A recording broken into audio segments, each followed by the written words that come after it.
All right. Welcome, everyone, to the Board of Registered Nursing board meeting for July 26, 2022. We will do roll call to establish a quorum. I will start with myself. My name is Dolores Trujillo. I am president of the board, and I've been appointed to the bedside nurse role by Governor Newsom. Vice President Mary Fagan. Good morning, everyone. I'm Mary Fagan, Vice President. I have been appointed to the board in the Nursing Services Administration role by Governor Newsom. Thank you, Mary. Elizabeth Woods. I'm Elizabeth Woods. I was appointed to the board by Governor Brown, so it's been quite a while ago, and I chair the Nursing Practice Committee. Thank you, Betty. Jovita Dominguez. Good morning, Jovita Dominguez. I am in the Nurse Education and Licensure, appointed by Governor Newsom. Thank you, Jovita. David Lawler. Morning, my name is David Lawler. I was appointed by Governor Newsom in the public member role. Thank you, David. Patricia Nguyen. Hi, I'm Tricia Nguyen. I was appointed by Governor Newsom into the public member role. Nice to see y'all this morning. Thank you, Tricia. And our executive officer, Loretta Melby. Thank you. I'm Loretta Melby, or Lori, and I'm the board's executive officer. Thank you, Lori. By the board. Thank you, Lori. And our board counsel, Reza. Good morning, everybody. This is Reza Pejouhesh with DCA Legal Affairs Division. I'm the BRN's legal counsel. Thank you, Reza. We have established. Dolores. Susan is here too. Oh, great. Okay. Call her in for roll call. Hi, All Susan. right, I'm great. a public member appointed by Speaker Rendon. Thank you, Susan. All right, we have established a quorum. We can move on to the next item on the agenda, item 2.0, general instructions for a format of a teleconference call. Mark? Good morning. This is the BRN moderator. I will be moderating the meeting. To facilitate public comment, we will be utilizing the WebEx question and answer feature. When the board reaches a point in the agenda at which public comment is appropriate, the question and answer feature will be turned on, and members of the public can indicate they would like to make a comment by inserting the phrase, "I would like to make a comment," in the question box, which is typically in the lower right of your screen. I will then call on the individual and unmute their microphone. The individual will have 2 minutes to make their comments. I will not give a warning as your time approaches. I will mute your microphone and will announce that your time has exceeded the time allotted. I will then move on to the next member of the public who has a comment. Please note that the question and answer feature is being used only as a means for members of the public to represent that they would like to make a verbal comment. This is not a means to ask questions of the moderator or members of the board. Such inquiries submitted using this feature will not be answered. When asking a question, please make sure the question is directed at the host, me, in the dropdown. I will provide a brief reminder of this approach at the start of each public comment item. Finally, when board members or senior staff are not speaking, I would like to remind them to mute their microphone. If I detect background noise during the meeting as a result of unmuted microphones, I will mute your microphone for you. Thank you. Thank you, Mark. Moving on to item 3.0. This is for public comment for items not on the agenda and items for future agenda. Can we open it up for public comment, please? We will be opening for public comment now. I will be activating the question and answer feature. Please refer to the screen share for members of the public to see how they should type in their request for comment. I've activated the question and answer feature. Members of the public can indicate that they would like to make a comment by typing into the question box, "I would like to make a comment." Please remember, you will have 2 minutes to make your comments. I will not give a reminder as your time approaches. I do not want to interrupt you nor cause you to lose your train of thought. I will mute your microphone and inform you that your time has expired, and we'll move on to the next member of the public. I'll pause for a moment for members of the public to type in, "I would like to make a comment."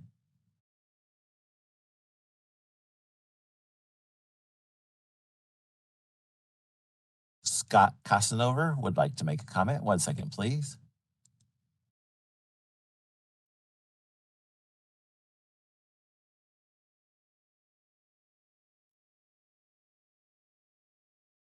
Scott, on your screen, it's requesting that you unmute.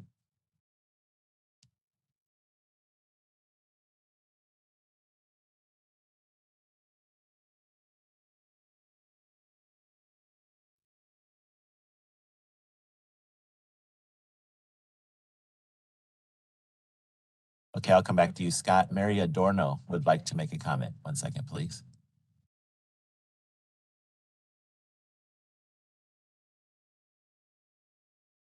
Oh, sorry. Go ahead, Scott. Yes. Moderator, real quick Yes. before we start, I just want to make sure that this is not a comment that is regarding item 4.0, that this is for comments for future agenda items so that we can add it to the agenda for maybe the August meeting or the November meeting. I know that there'll probably be a line of public comments for agenda item 4.0, but we are not on that yet. So I just wanted to make that clear. Understood. Great observation. I did not understand that. I'll wait for item 4.0. Thank you, Lori. No problem. Thank you. I'm sorry. Mary Adorno would like to make a comment. 1 second, please.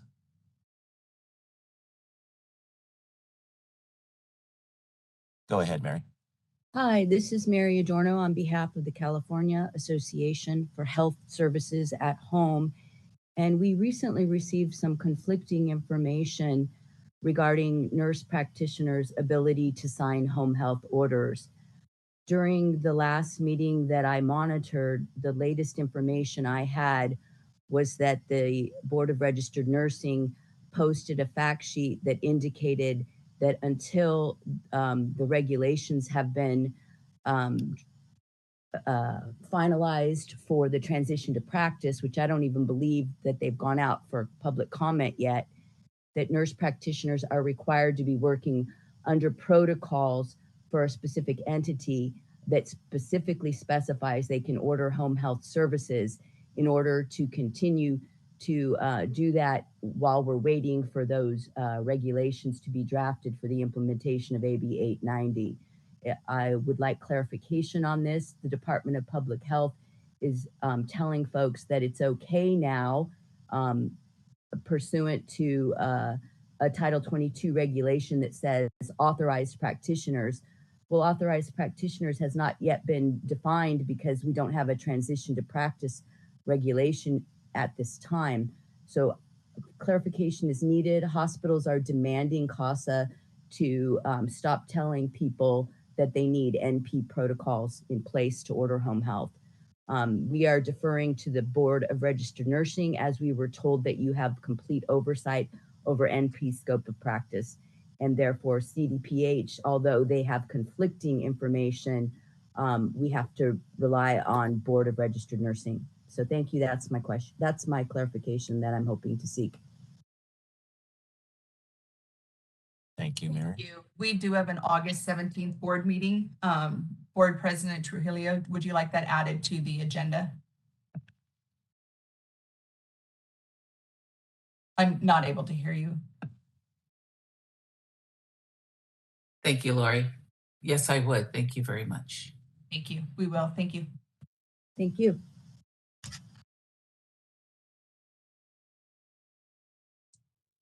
Board President Trujillo, there are no other public requests for comments. Would you like me to close this window? Yes, thank you. Okay, moving on to item 4.0, consideration of public comments, discussion, and possible adoption of modified proposed regulatory text to amend California Code of Regulations, Title 16, Section 1423, approval requirements, and Section 1432, changes to an approved program. Thank you, Dolores. I'll open up on this. 1432 and 1423 are both regulations that we have in the California Code of Regulations under Title 16. They are used in Article 3 for our pre-licensure nursing programs. In the past, I would say probably about 3-4 years ago, there was some concern that it wasn't necessarily clear the way that the regulations were written. So with the assistance of legal counsel and DCA's regulatory counsel as well. And Mark, can you elevate Danny as well, because she will be speaking on this also. We went through the updated process. It went out to public comment. There was a request for hearing, and we did receive some comments that have been addressed here. So at this point, I'm going to turn it over to Danny Rogers, and she will speak on the process in a little more depth. And if there's any questions on any of the comments and the responses, I'm here to answer. Thank you. Good morning, everyone. My name is Danny Rogers. I am Regulations Counsel for the board. Before you are comment responses prepared in response to the 6 letters we received during the comment period. In consultation with DCA Legal, the board prepared the responses that are included in your meeting materials. If you have any questions regarding the responses provided, please let me know.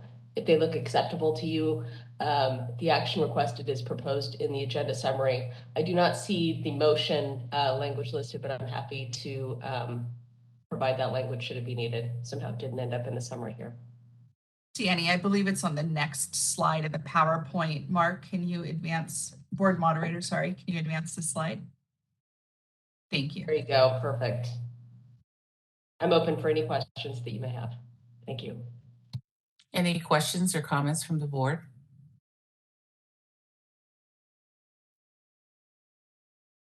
No? Seeing that there's no questions or comments from the board, I would like to make a motion to approve the responses to comments and the text proposed by staff. Delegate authority to the executive officer to finalize the regulatory package, including making any technical or non-substantive changes required. Do I have a second? I'll second that. Tricia Wynn. Thank you, Tricia. BRN moderator, can we open it up for public comment? We will be opening for public comment now. I will be activating the question and answer feature. Please refer to the screen share for members of the public to see how they should type in their request for comment.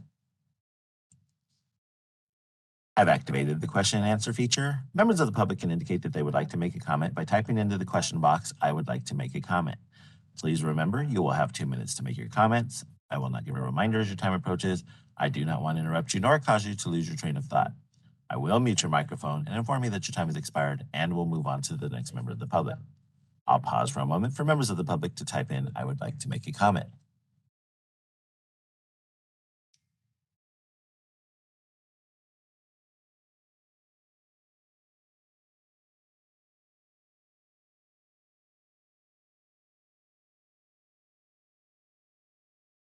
Scott Casanova would like to make a comment. 1 second, please.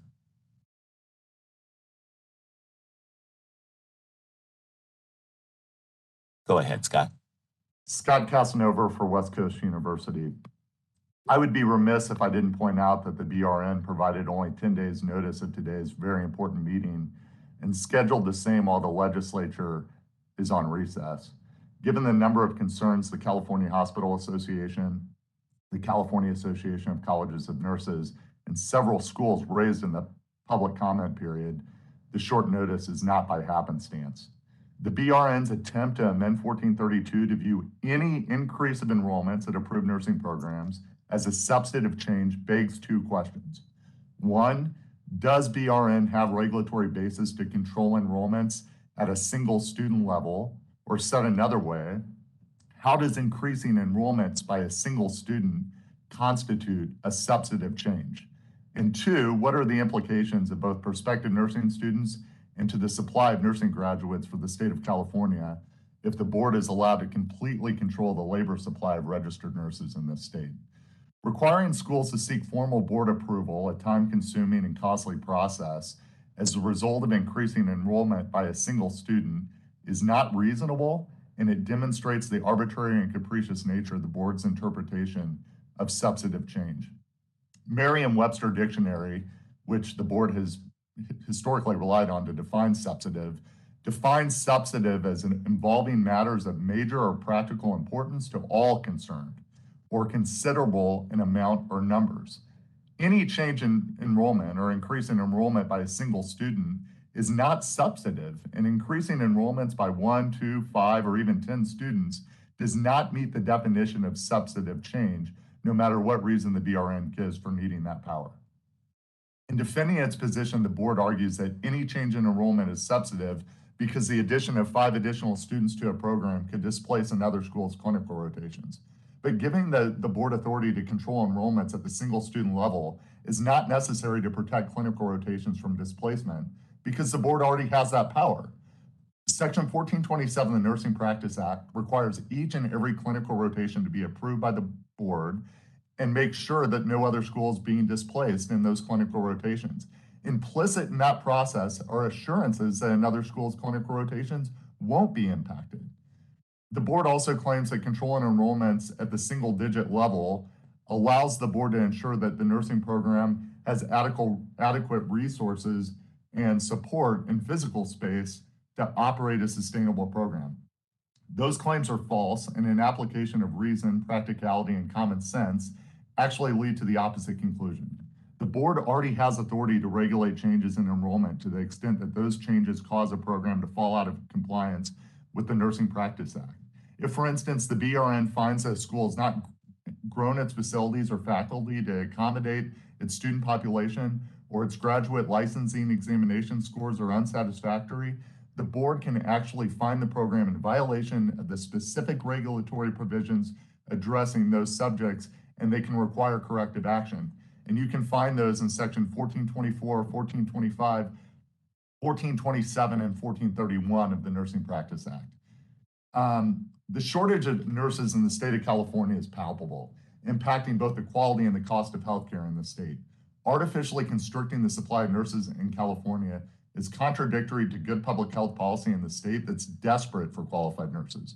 Between 2020 and 2022, and this is the board's own numbers, 100,000 qualified applicants were turned away from nursing programs because the BRN intentionally limited access to those nursing programs. And this regulation, this amendment to 1432, seeks to further tighten access to nursing programs. We would ask the board to look at a more comprehensive approval that allows a nursing program to alter their enrollments if they meet certain requirements.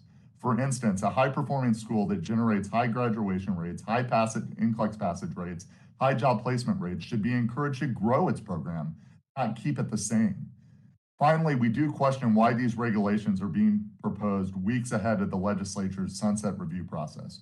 Clearly, the legislature has shown a keen interest in this topic, and wouldn't it be better to let the sunset review process, which the Board of Nursing plays an integral role in, unfold before rushing through these regulatory changes?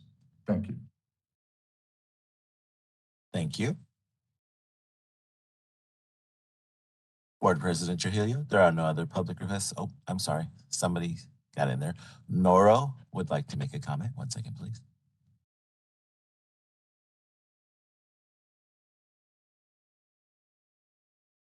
Go ahead. This is Ron Norby. I am the president of the California Association of Colleges of Nursing, and I would like to speak to this issue as well. The issue that's really the underlying issue with the enrollment discussion that we're having right now is an issue of clinical placement of students. If there were enough clinical placements for every single student that we had, we probably would not even be having this discussion right now. The topic of clinical placement is exceedingly complex, and there are many, many dimensions to that. The BRN really does not have up-to-date information on most of the issues that deal with clinical placement. Most of that comes from the individual placement facilities themselves, and that changes on a day-by-day basis frequently, and sometimes even hour-by-hour basis. So the School of Nursing enrollment issue is only one piece of a much, much bigger issue, and it would seem not to be very appropriate to be addressing one piece of this issue without looking at the complexity of it, because these issues are very, very related. Also, AB 2684, the sunset legislation that is pending within the legislature right now, addresses this issue of School of Nursing enrollments, et cetera. And there's specific language in the proposed legislation now that speaks to the BRN and what they can consider when reviewing School of Nursing enrollments. That legislation will be coming out in the fall, and that legislation also has some proposals for how to deal with the larger issue of clinical placements in general, in terms of studying that and understanding all of the components of it.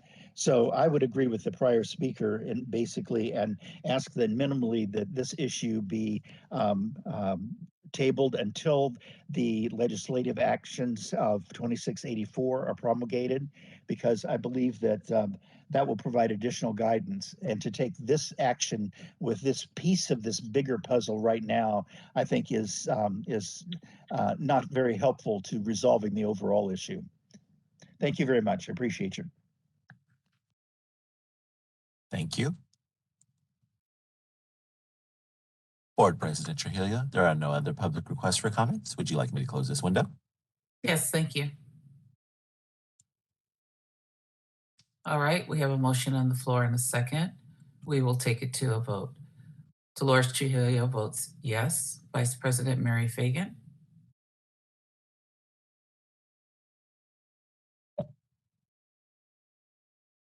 I'm going to vote no. Okay. Elizabeth Woods? Woods, no. Okay. Jovita Dominguez? Jovita Dominguez, yes. Trisha Wynn?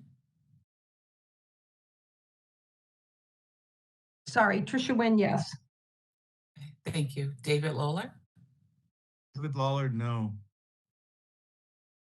Susan Naranjo? Susan, yes. Okay. What are the votes, Lori? It passes. Okay. I am willing, I know that this agenda item is done and it did pass, but I would love to answer any questions that our board members might have concerns with regarding their no vote, or if they had any issues around that. Some of the things that the commenters raised issue are absolutely true. It is addressed in our sunset. Our sunset bill does talk about it, but it specifically pulls out enrollment, and it says that the board should continue to have enrollment change authority. When you're looking at programs out there, one student, yes, is truly not hugely impactful, but there's more information around that. We have schools out there that enroll as little as 20 students annually. And so an increase of one student, an increase of 5 students, which is what the first presenter talked about, is substantial. That's a fourth of the enrollment right there when they have 20 students a year. That is actually a substantial change. And so when we have 156 approved pre-licensure nursing programs located throughout the entire state, it is imperative to be able to review them all on an individual basis and not have a sweeping thing that says, hey, this is what it is. And it's interesting that West Coast University is the one that brings this up, because their enrollment numbers are 2,000, greater than 2,000 a year. So when you have a school that has an enrollment greater than 2,000 a year, their viewpoint is going to be different. 5 students is a drop in the bucket when they enroll 2,000 a year. But when you have a community college that enrolls 220 a year, 5 students is a huge impact. And so those are some of the considerations that you have to be able to look at when you are regulating this process, so that you understand it's not a one size fits all. The other thing to really bring up with that the second public commenter made is that this is a very complex issue. And yes, in our sunset bill, it does say the board may only consider the following: adequacy of resources, including but not limited to faculty, facilities, equipment, supplies, availability of clinical placements, complaints from students, faculty, and other interested parties, And then any other factors related to the capacity for adequate training additional students as specified by the board regulations. The board shall not consider workforce issues. I get that. The entire time, though, that was brought up as they're talking about the pipeline of nursing and the nursing shortage, that absolutely is the workforce issue. That is absolutely something the board should consider. This text is still in communications with stakeholders back and forth. And I think one of the big things that I think the stakeholders have lost track of is that the board is not solely interested on clinical placements. That we would be remiss if we said that it was solely interested on clinical placements, and that if clinical placements were the issue, that would be the only thing that we would be looking at. What we're worried about is public protection. And public protection comes down to, do we as a board vote to increase enrollments at a school that's been deemed at risk? And how do we assess a school that is at risk? That does not come down to clinical placements. That comes down to evidence-based practice. And we follow the NCSBN guidelines. And the NCSBN guidelines outlines risk factors for pre-licensure programs. They say that if you have less than 35% of your total faculty, including all clinical and adjunct, part-time, and other faculty, that is full-time employed, then that could mean that they're at risk. These are all risk factors. If your program isn't approved and has been approved less than 7 years, that could be a risk factor. If the annual data related to the program outcomes, your attrition, your graduation rate, your placement rates, your NCLEX data, that would be an issue and something that we would need to consider. Faculty turnover, director of nursing turnover, adequate of resources, quality improvement. Another one is rapid growth in admissions. Another one is over-reliance on simulation. Another one is old-fashioned skills labs with high student ratios, poor clinical placements, program complaints. Those are all the things that our nursing education consultants take into consideration when they're approached by a school that says, I would like to grow my enrollment. So it's not black and white that we say, okay, you have adequate resources and okay, you have clinical placements to do that. There really is a multitude of factors that have to be considered on whether or not we want to grow a program. It would not be in the best interest of the public if we identified a program that was at risk and then allowed them to increase their enrollments. What we've seen is just the opposite of that this year with East LA College. We identified them at risk, and our board actually stopped their enrollments for one semester to assist them in working and bringing it back into compliance. Another example with East LA College is that they were at a higher annual student admissions, and we decreased that, and they are not allowed to grow at this point. The next comment that the public member, one of the public members read was about that in 1427, our clinical placements, that we assure that there are no displacements of clinical sites. And that's not an accurate statement. The statement that is in 1427 is to the program. And it states, in selecting a new clinical agency or facility for student placement, the program shall take into consideration the impact that an additional group of students would have on students of other nursing programs already assigned to the agency or facility. That says they would take into consideration. We have to rely on the schools doing their work to take that into consideration and making an assessment that is appropriate for them. And so just to clarify that, it received in emails back and forth this week alone with the NECs, with a multitude of program directors that are at the community college level, really concerned. There is a program that is coming forward. They want to increase their enrollments by up to 600 students annually. And the surrounding schools are reaching out to us desperate, saying we received this from the consortium, we received that this is coming, and we cannot have this happen. So there's a lot to take into consideration. we worked very hard, the team of the regulatory attorneys, myself, our staff, to really kind of be neutral in this process and kind of just present factual evidence going back and forth on why those questions and concerns and redirections and stuff were necessary. So I appreciate the board taking that into consideration. I appreciate the public comment. The only way that we can have these conversations is if you guys do come forward. And we're encouraging more and more programs to come forward to really work with this.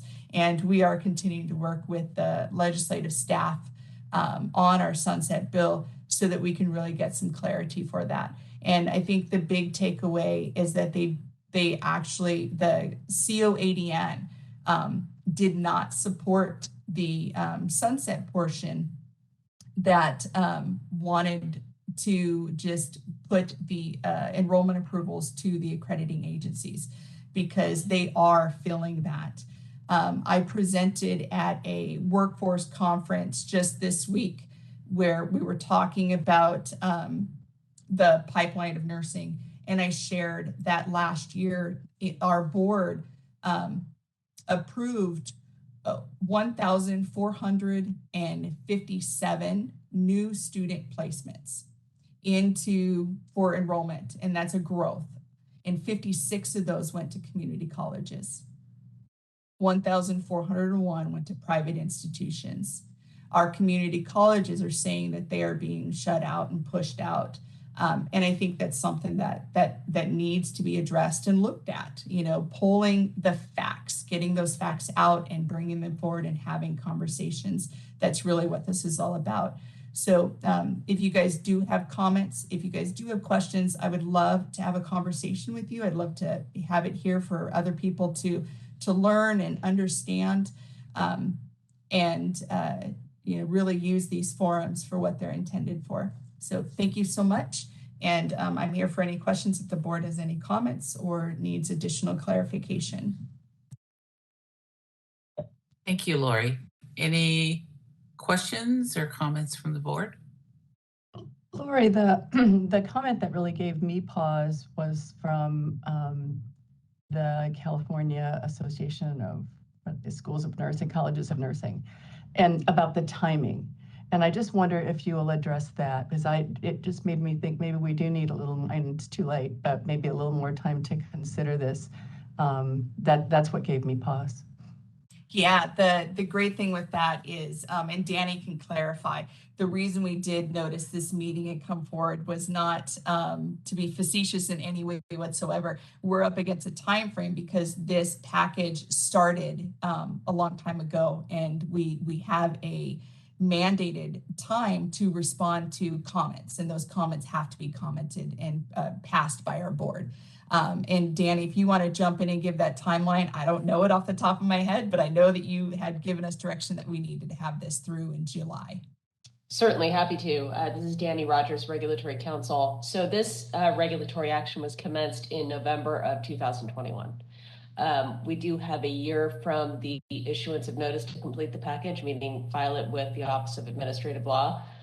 So the action itself has been pending for, that makes 8 months. So we need to complete this process by November. I don't believe there's any intentional coincidence with the sunset process. It simply has been pending that long. I hope that helps. It does. And then to give you guys some insight on the sunset process itself is the sunset it's a bill. And so once the bill is passed, it becomes statute. If there's anything in statute that is overriding or different than what we have in regulations, whether it be in our regulation packages, whether it be in our current regulations, it supersedes it. It deletes it immediately. And they can actually include language in the sunset bill if they do choose to be able to pull it out right away. And we wouldn't even have to go through a regulatory process. If we did end up having to go into a regulatory process to remove something, if it's simple as repealing an entire section, we can repeal that on a Form 100. There's no delay, and those are handled very, very, very quickly. So there are definite process for this. We don't stop our regulatory process for bills at all, whether it's a sunset bill or not.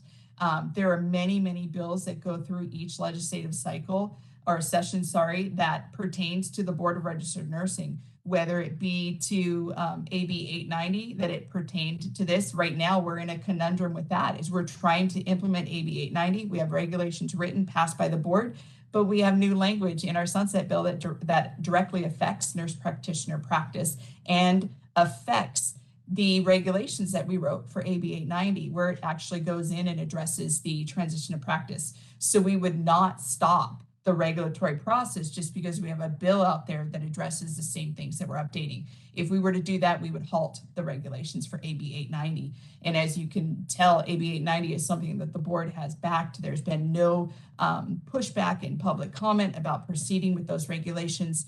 And you can see that just because our sunset bill seems to have some kind of heightened emotion around it by a couple of these schools, that process stays the same. We continue with the regulatory process. If this bill passes and has changes, we will update that regulatory process immediately and just moves forward. It's not something that we would stop because the regulatory process does take about 2 years. And so you don't want to stop that process at all in that time frame. You just keep going, and then you continue to kind of move and adjust and make changes as needed. Was there anything more to add, Danny, or did that pretty much clarify? Nothing further to add. You capsulized it perfectly. Thank you. Did that answer your question, Mary?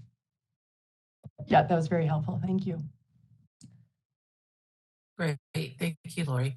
Any other questions or comments from the board? This is Jovita. I just want to comment that I so appreciate Lori's wealth of knowledge. Thank you, Jovita. We all do. Thanks, Jovita. Anyone else? So the motion did pass, and we can move on to agenda item 5.0. No, I would just want to make one other comment, if that's okay. Just in looking at the comments and our responses to the comments, that we didn't take any of them into consideration in terms of making any amendments. And I'm not saying that that's the wrong thing to do. I just want to make sure that we really are taking public comment seriously, and not just saying we've rubber stamped it and this is the way it's going to be. And I'm not saying that that happened, but it, looking at just being able to look at the 96 pages of comments and the responses, that we didn't make any changes based on that, just it seems a little suspicious to me. So. Yeah, I understand that. And if you look at those comments, majority of them are duplicative in nature. There is not something that is outstanding. So it is repeat comments. And a lot of them was actually not even on the enrollment increase aspect for a single student. They were comments on the fees, and they were comments on the EDP IO1, which is a form that was incorporated by reference for a new campus location. So there was a lot of confusion around that, and it was complete misunderstanding. So a substantive change is what warrants $2,500, not $40,000. A brand new program approval is $40,000, and a substantive change is $2,500. And so with that, there was a lot of confusion because we were going to use a form that aligns the new campus location with an institution seeking initial approval, that it would affect the fee. And it does not affect the fee. There are 2 separate fees outlined in regulation, and 1417 is our regulation that has it. And there's a regulation that covers substantive change, which is addressed in 1432. And there's a regulation that addresses the fee for institutions seeking new approval, which is in 1421. And so there are 2 separate ones. So it was a lot of clarification and teaching, essentially, on that it would not do that. There was also a lot of questions, just a repeat question, sorry, so not a lot of questions, but it's the same question asked several times, was why does the board want to utilize the EDP IO1, which is a 2-step approval for a new campus location? And that is because the EDP IO1 takes into consideration the community. Because when the board approves a new nursing program, They go through a feasibility report that says, I'm going to grow a school in Imperial Valley.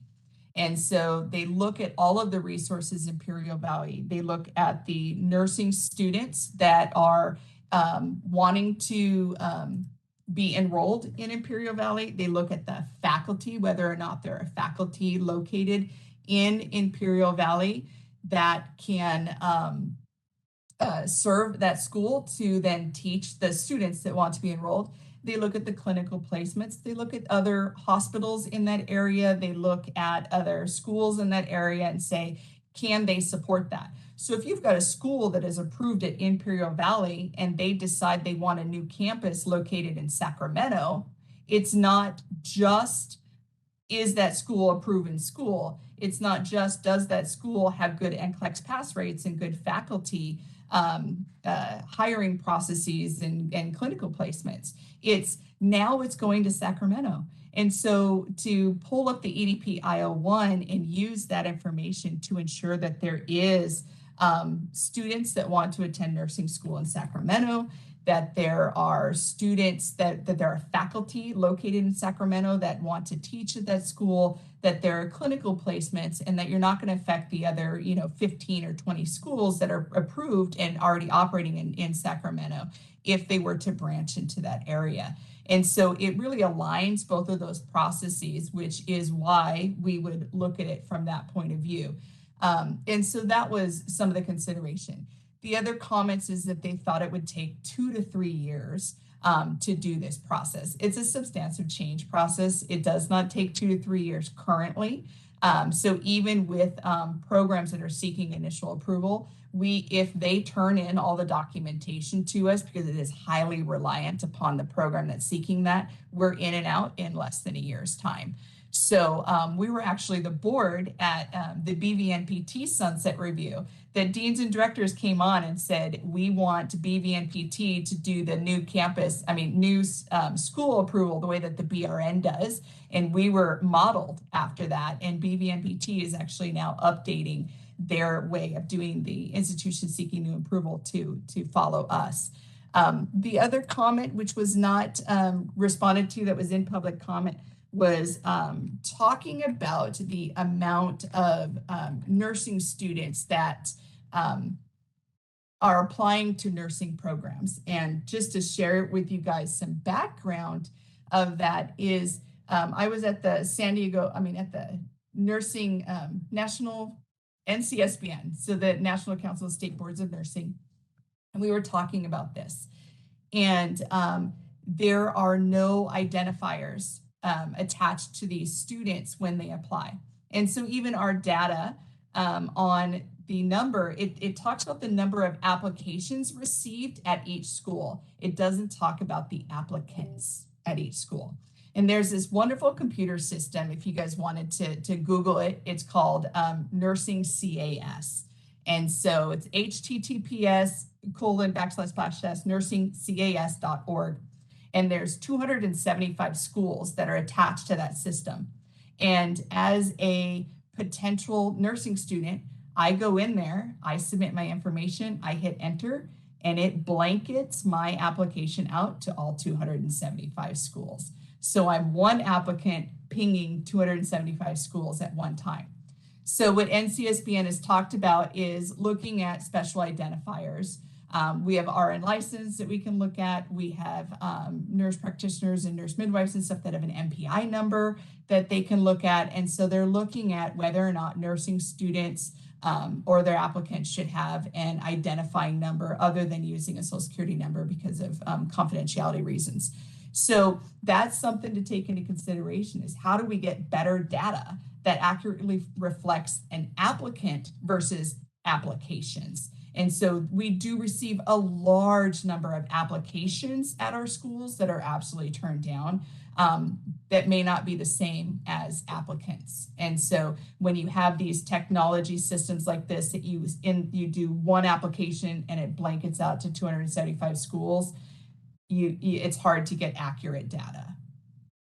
So hopefully that helped to answer a lot of those questions. That did. Thanks a lot. This is Reza.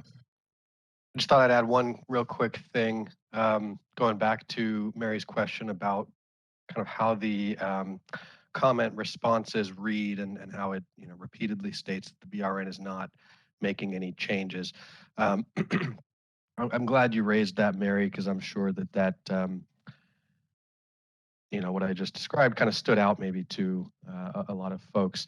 And I hope Danny's listening and will correct me if I'm wrong, but I wanted to explain that piece of it. The Administrative Procedures Act, the regulatory process that we have to follow, I believe mandates, it requires us to indicate on our responses to the comments how we've addressed the comments. So those could be one of a few things. It could be that the BRN is not making any changes in response to the comment, or it could be that the BRN is making a change in response to the comment. If the BRN is making a change to the regulations, to the proposed draft of the regs in response to a comment, excuse me, that change will fall into one of two categories. It'll be either a minor or a major change, and respectively, it would require either an additional 15-day comment period or a new 45-day comment period if it was a major change. But either way, if we are making changes to the text, that would mean we go out again for further public comment. So, and that process will repeat itself until the board decides it's satisfied and it's not making any further changes. So eventually, whether you make changes, eventually you will come to a point where the board is putting out responses to comments that's either the board doesn't receive any comments, or in response to all the comments it receives, it'll say the board is not making any changes. So unless we don't receive any comments in a given round of public comments, there necessarily will be a response sheet that kind of looked like what you saw, where it indicates that we're not making any changes in response. So and a good example, Reza, is our last board meeting, the May 18, 19th board meeting. We had agenda item 5.0, which 5.1 said consideration of public comments, discussion, and possible adoption of modified proposed regulatory text to amend California Code of Regulations, Title 16, Section 1450 and 1456. That was a regulatory package that went through. It was submitted. We went out to public comment period. We received public comment from California Hospital Association, from Heartbeat, and we took that comment into consideration and we updated the regulatory language.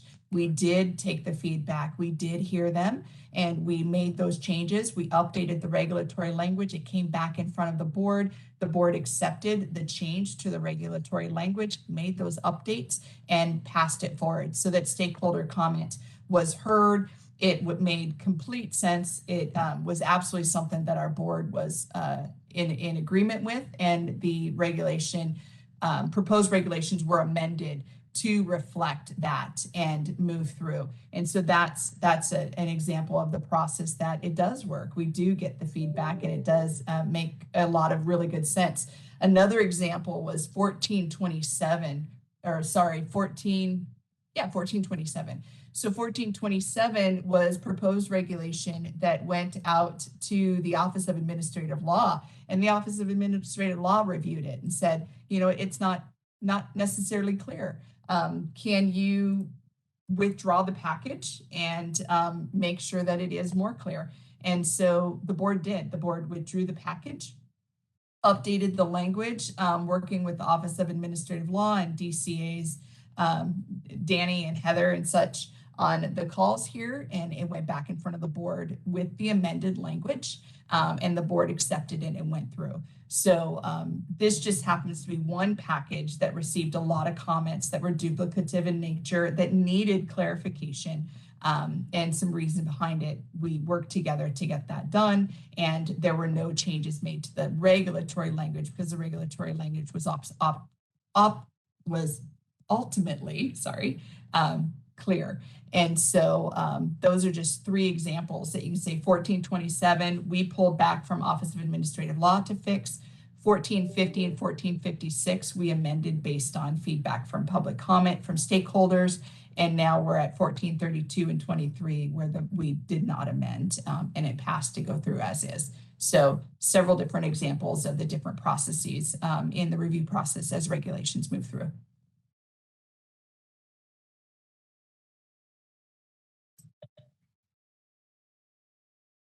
Any further questions or comments from the board? Seeing that there's no further questions or comments, we can move on to item 5.0.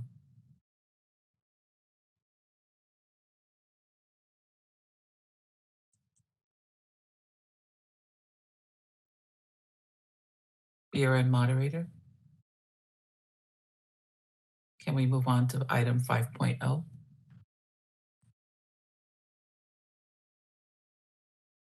One second.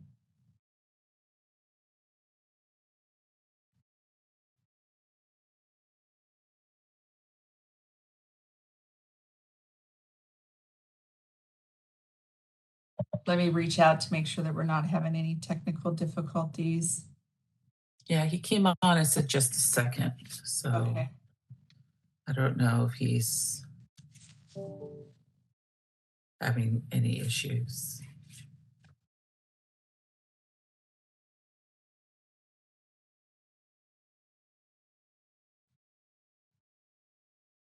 Jen controls the slide. I'm trying to. Okay. Well, Dolores, the agenda is just closed session. So if you wanted to move us into closed session. Yes, the board will now move into closed session. We will be coming back. We will be coming back in to adjourn, correct? Yeah, it is just to adjourn. We will not be conducting any more board business, and the webcasting will cease at this point as well. While we do closed session and then come back in only to establish a quorum and adjourn. So there'll be no other board business completed at this point. All right. Thank you, everyone, and the board. I will see you in closed session. Thank you all. Thanks, everybody.